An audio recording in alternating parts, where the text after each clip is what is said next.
Buenas tardes, chicos. Buenas Buenas tardes, tardes, doctora. Buenas tardes, doctora.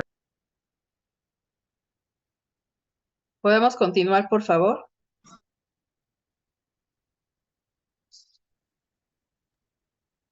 Buenas tardes, doctora.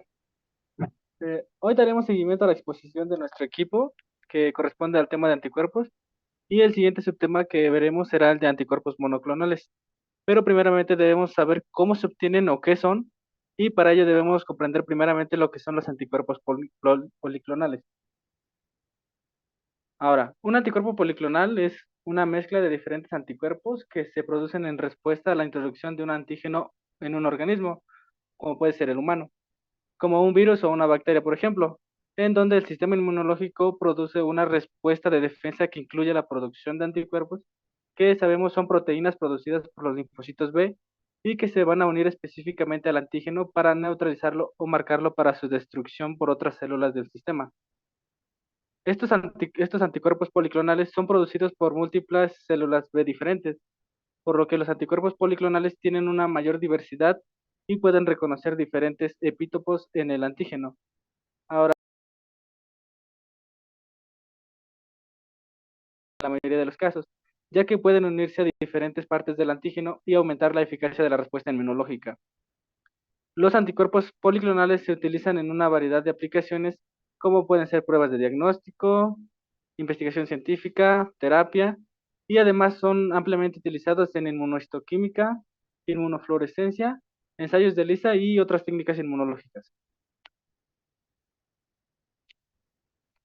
La siguiente, por favor. Ahora, voy a hablar sobre el método tradicional, bueno, lo que se conoce como método tradicional para lo que es la obtención de los cuerpos monoclonales.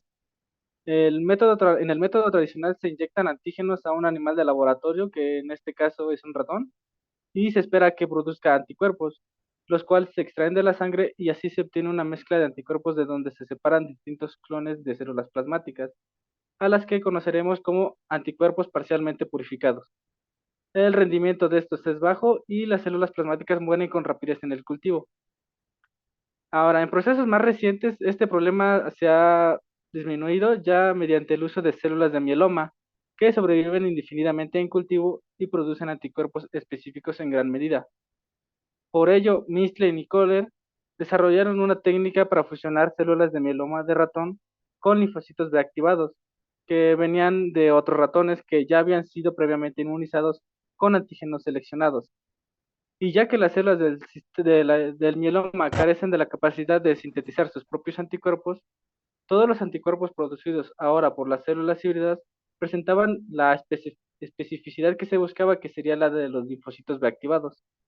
Y además cada una de estas células daba origen a un clon de células idénticas que producen exactamente el mismo anticuerpo, por lo que son de gran utilidad en la respuesta frente a ciertas enfermedades. Siguiente. Ahora, adentrándonos más en lo que son específicamente los cuerpos monoclonales, hablaremos que son generados por la fusión de una célula B productora de anticuerpos con una célula tumoral B de larga vida, como ya lo había mencionado. Estos anticuerpos son el producto de una célula B y por tanto su sitio de unión nunca va a cambiar. Ahora, al fusionar una célula B normal activada, productora de anticuerpos, con una célula de mieloma, que es un cáncer de células plasmáticas básicamente, fueron capaces de generar un hibridoma que poseía las propiedades de crecimiento inmortales de las células del mieloma original y las propiedades secretoras del anticuerpo producido por la célula B original. En este hibridoma, las células relacionadas con el mieloma que se han originado de forma rápida han perdido su capacidad de sintetizar sus propias inmunoglobulinas. Por tanto, esto garantiza que los únicos anticuerpos que se secretan en el medio de cultivo sean los de la célula B de la fusión, que posteriormente serían recolectados. Siguiente. Un tema que tenemos que tratar es la enzima hipoxantina guanina fosforibosiltransferasa, que ahora, la importancia radica en que los híbridos formados por la fusión de dos o más células cancerosas tendrían el potencial de crecer fuera de las fusiones iniciales y de competir por éxito por los nutrientes con los híbridos de mieloma de linfocitos B. Por tanto, se debía diseñar un método para eliminar los cultivos de células fusionadas de estos híbridos tumor-tumor, por lo que los científicos Kuller y Meissner resolvieron este problema mediante el uso de células de mieloma que carecen de la enzima. Ahora, esta mutación es importante porque se debe conocer que hay dos posibles vías de síntesis de ADN, la de novo y la vía de salvamento. La, la síntesis de novo es a partir de sus bloques básicos de construcción y puede ser inhibida mediante el antibiótico aminopterina. Por tanto, cualquier célula tratada con aminopterina debe usar la vía de salvamento de la síntesis de ADN de manera obligatoria, digamos. Ahora, esta enzima cataliza un paso necesario de la vía de salvamento.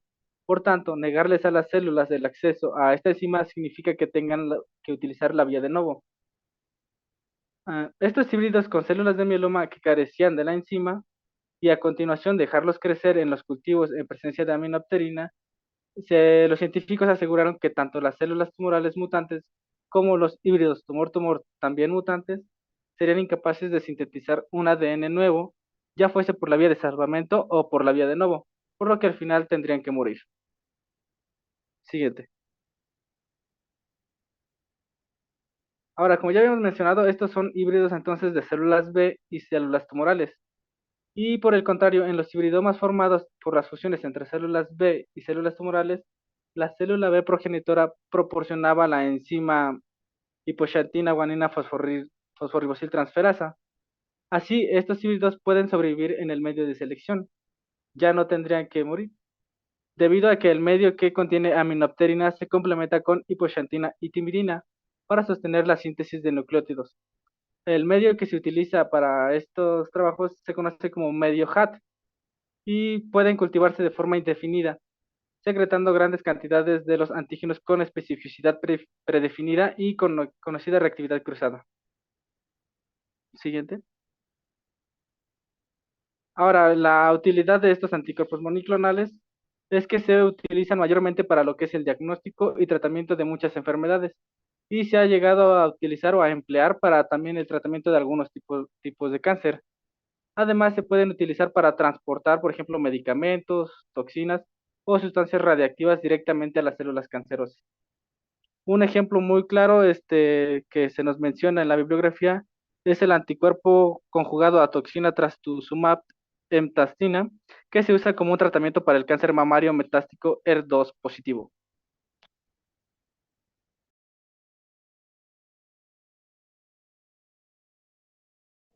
Buenas tardes. Ahora revisaremos la síntesis, ensamblaje y expresión de moléculas de inmunoglobulina. La síntesis,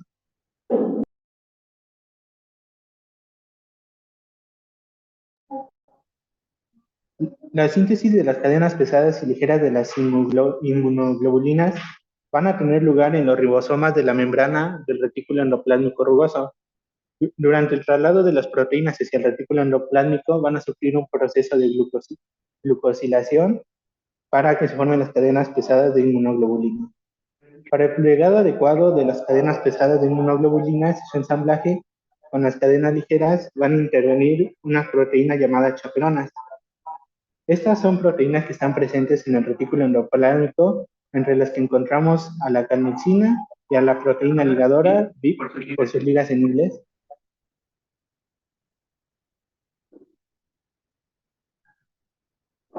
Estas se van a unir a los polipéptidos de inmunoglobulina recién sintetizados y van a asegurar su retención o envío hacia su degradación, a no ser que estén plegadas adecuadamente, y se van a ensamblar en moléculas completas de inmunoglobulina.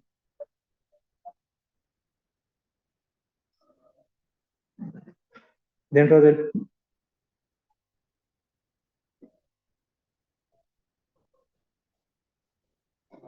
dentro del proceso de ensamblaje encontramos la asociación covalente de las cadenas pesadas y ligeras para estabilizar la formación de enlaces disulfuro que también tienen lugar en el retículo endoplásmico. Después de su ensamblaje, las moléculas de inmunoglobulina van a ser liberadas de las chaperonas y se transportarán a la cisterna del complejo de Golgi, donde los glúcidos se van a modificar para después dirigirse a la membrana plasmática en vesícula. Los anticuerpos de membrana formados se van a anclar en la membrana plasmática y la forma secretora va a ser transportada al exterior de la célula.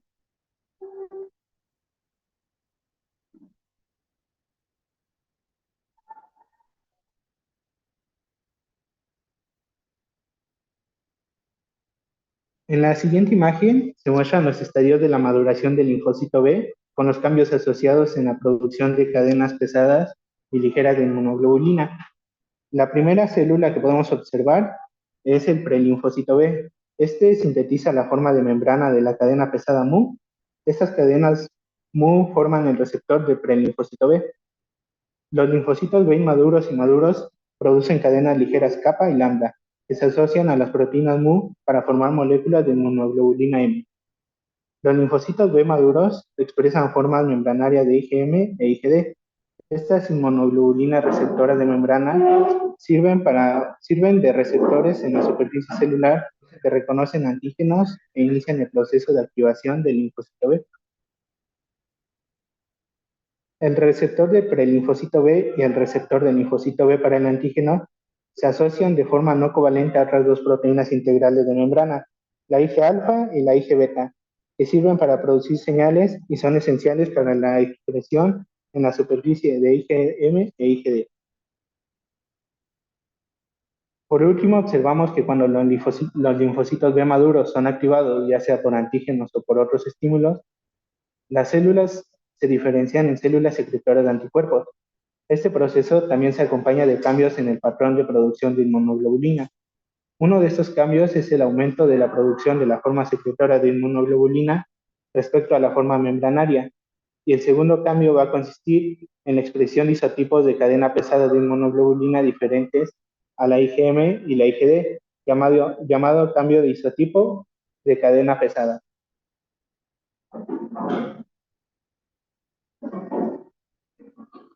Por último, vamos a revisar la semivida de los anticuerpos.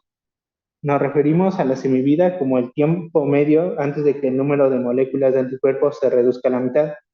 Esto nos va a ayudar a conocer la medida de cuánto tiempo permanecen estos anticuerpos en la sangre para ser secretados por los linfocitos B.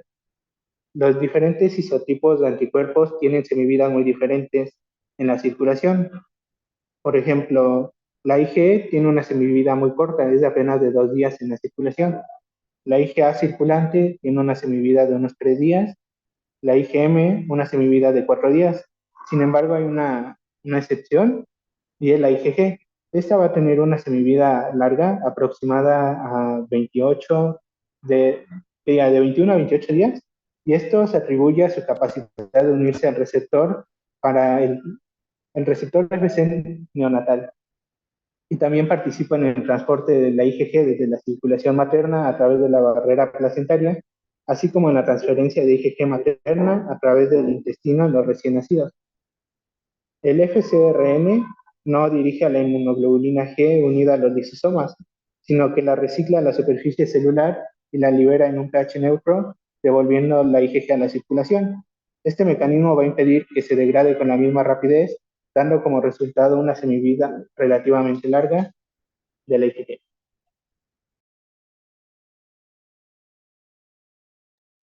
Bueno, ahora vamos a hablar sobre la unión del anticuerpo al antígeno. Es importante mencionar que todas las funciones de los anticuerpos dependen de su capacidad para poder unirse de forma específica a los antígenos. Pero primero debemos de saber las características. En sí, ¿qué es un antígeno? Un antígeno es toda sustancia que se puede unir específicamente a una molécula de un anticuerpo o al TCR, que es el receptor de linfocitos T. Estas pueden ser de cualquier tipo de moléculas biológicas, como los metabolitos intermediarios, los azúcares, lípidos, hormonas, entre otras.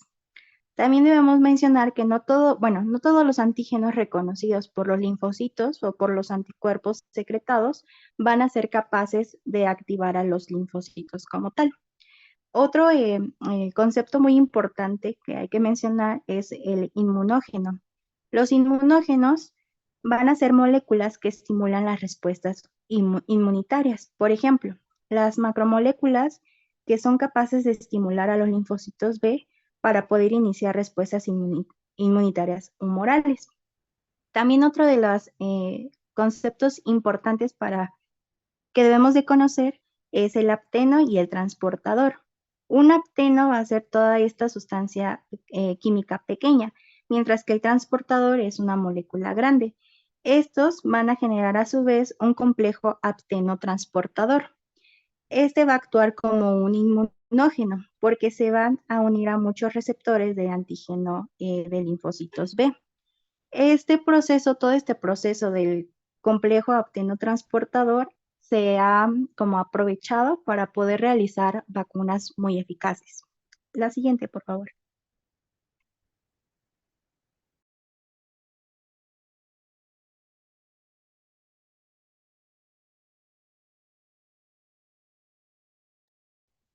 También hay que recordar, bueno, hay que mencionar otros conceptos como el epítopo o determinante y los parátopos.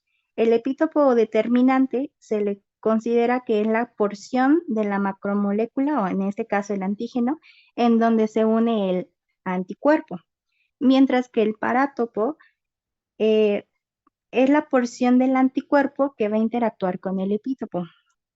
También la polivalencia o multivalencia es la presencia de muchos determinantes o epítopos idénticos en un antígeno. Por ejemplo, la mayoría de las proteínas globulares no son polivalentes, pero otro ejemplo de las superficies de los microbios sí lo son, sí van a ser polivalentes. Ahora, esta polivalencia o multivalencia inducen a un agrupamiento del receptor de linfocitos B y por ende van a iniciar un proceso de activación del linfocito B. La siguiente, por favor.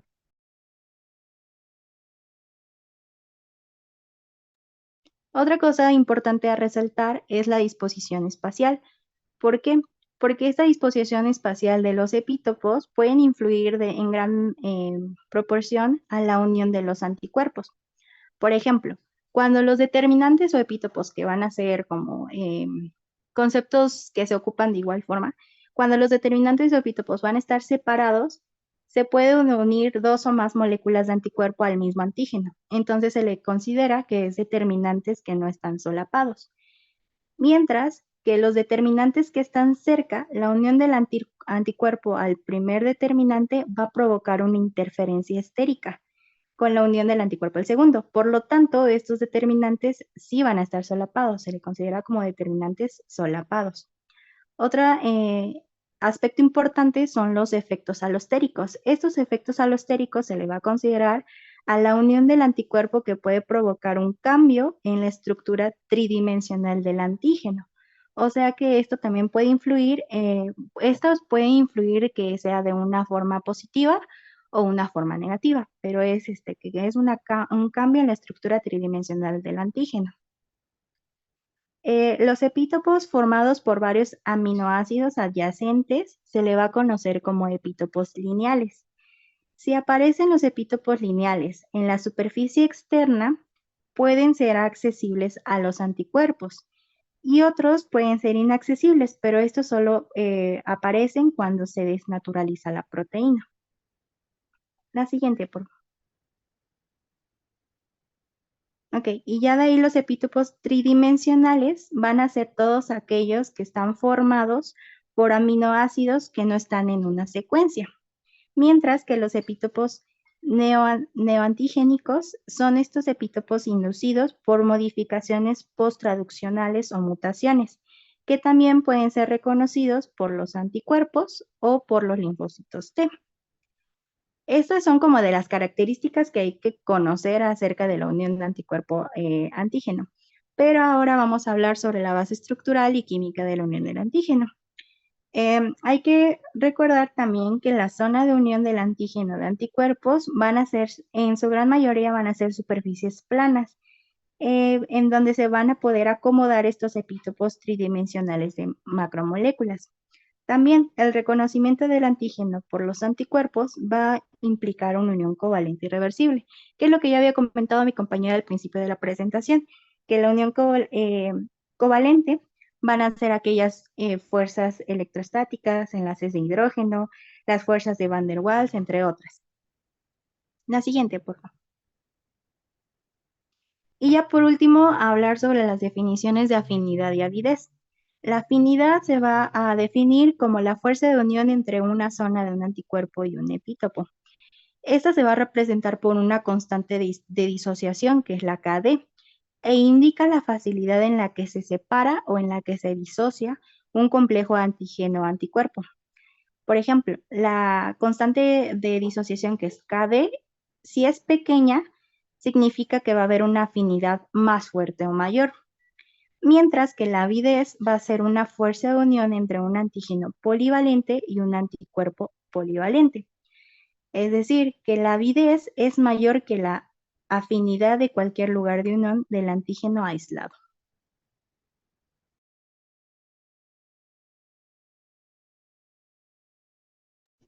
Ah, bueno, doctora, a mí me toca, ya como para finalizar nuestra presentación, voy a hablar un poco sobre la estructura y la función de los anticuerpos. Para entender la función debemos comprender al 100% lo que es la estructura, entonces voy a dar como un repaso así súper general y súper rápido.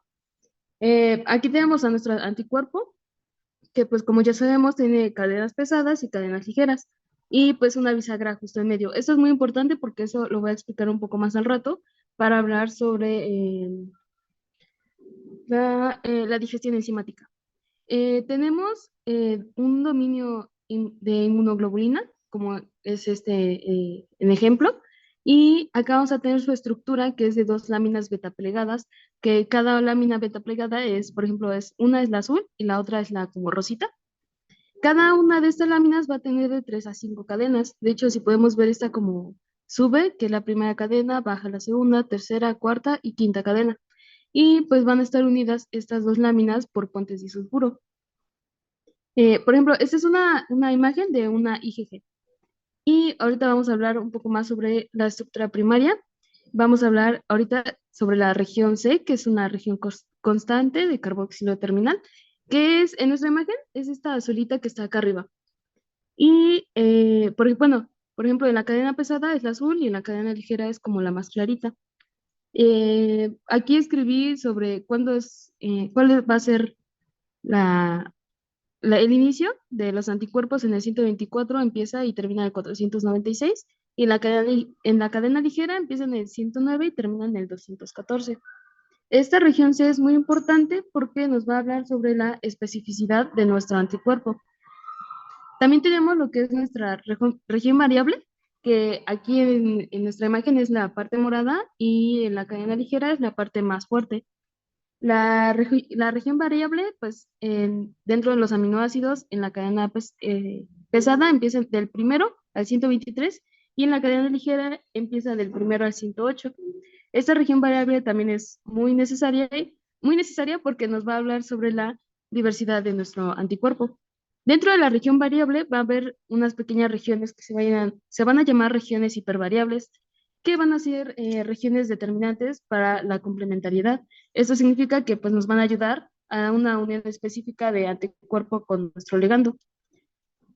Después vamos a tener la definición de isotipo, halotipo e idiotipo. El isotipo va a ser nuestra especificidad y va a estar ligado a nuestras regiones C, que son nuestras regiones constantes, como ya lo mencionaba hace rato. En la cadena pesada estas partes van a ser lo que son mu, delta, gamma, alfa y epsilon, y nos van a dar las clases de inmunoglobulinas. La mu es la M, D, G, A, E, respectivamente. El halotipo va a ser una parte dentro del isotipo, o sea, va a ser una parte más pequeña dentro del isotipo, y esta, al ser más pequeña, no nos va a dar como un cierto tipo de clases de inmunoglobulinas, más bien nos va a determinar los diferentes tipos de poblaciones. Y el idiotipo, a comparación de los otros dos, va a estar en las regiones variables. Los otros dos estaban en las regiones constantes, que son estas, y el idiotipo va a estar en nuestra región variable. También vamos a tener nuestra digestión enzimática, que nos va a ayudar al reconocimiento del antígeno y va a tener una función efectora. En este caso vamos a hablar sobre la pepsina y la papaína. La pepsina nos va a cortar aquí, como lo mencionaba hace rato, por debajo de esta bisagra nos va a cortar la pepsina. Entonces, ¿qué va a hacer? nos va a dar como resultado, digamos, un anticuerpo dividido en dos, ¿no? Porque justo está tocando, cortando debajo de la bisagra. A diferencia de la papaína, que nos va a cortar justo por encima de la bisagra, y esto nos va a hacer que ahora nos dé como resultado que van a ser dos fracciones de unión al antígeno separadas y una fracción cristalizable también separada. Aquí quise mencionar que las fracciones de unión de antígeno nos van a dar especificidad de unión y diversidad de unión, y la fracción cristalizable nos va a dar una función biológica. Y ya por último, vamos a hablar un poco más sobre la fracción cristalizable, que pues justo es la parte de aquí abajito. Y esta nos va a ayudar para dos funciones un poco más específicas. La primera va a ser lo que es la distribución tisular de las moléculas. Por ejemplo, en este caso vamos a ocupar lo que es la inmunoglobulina A. Esta inmunoglobulina se puede secretar en el epitelio mucoso y va a ser nuestra principal anticuerpo dentro de las secreciones mucosas, dentro de las secreciones mucosas y en la leche. O sea, esta parte del fragmento cristalizable nos va a decir, le va a decir a la IgA, pues vete al epitelio mucoso porque ahí te toca estar, ¿no? Y también nos va a dar una función efectora. La función efectora, caso por ejemplo de la IgG, nos va a ayudar a cubrir a los microbios y los va a marcar para lo que los neutrófilos y los macrófagos los puedan fagocitar. Y esto se debe a que pues, es capaz de unirse a su fragmento cristalizable en una región específica que está expresada dentro del neutrófilo y pues del macrófago también. Digamos que estos macrófagos y neutrófilos saben que solo pueden unirse a la IgG. Digamos que la IgA si intenta unirse, pues no se va a poder porque la IgG, al tener este fragmento muy específico, se puede unir al neutrófilo. Algo así como si fuera una cerradura con una llave. Para abrir una puerta, solo puede abrir una llave muy, muy específica. Y en el caso de la IgE, esta se va a unir a mastocitos y también va a inducir su desgranulación y pues también porque se expresan receptores al fragmento cristalizable específico de la IG. Y pues esto sería todo por parte de nosotros. Al final aquí les dejamos unas referencias bibliográficas por si es que tienen alguna duda, para que también las puedan checar ustedes. No sé si es que o sea, si tienen alguna duda que quieran que repitamos o algo así. A ver, chicos, les están haciendo una pregunta, por favor. ¿Alguien tiene preguntas? ¿Desarrollaron bien el tema? Esta segunda parte fue más más de un poco de investigación, pero útil con respecto a los anticuerpos monoclonales. ¿No hay preguntas, chicos? Bien, les agradezco al equipo expositor, entonces nos estaríamos conectando mañana con el siguiente tema, que es sistema de complemento, ¿verdad? ¿Ya está preparado el equipo que va a pasar mañana? Sí, doctora. Ok, bueno, muchas gracias y buena tarde a todos. Gracias, doctora. Hasta luego.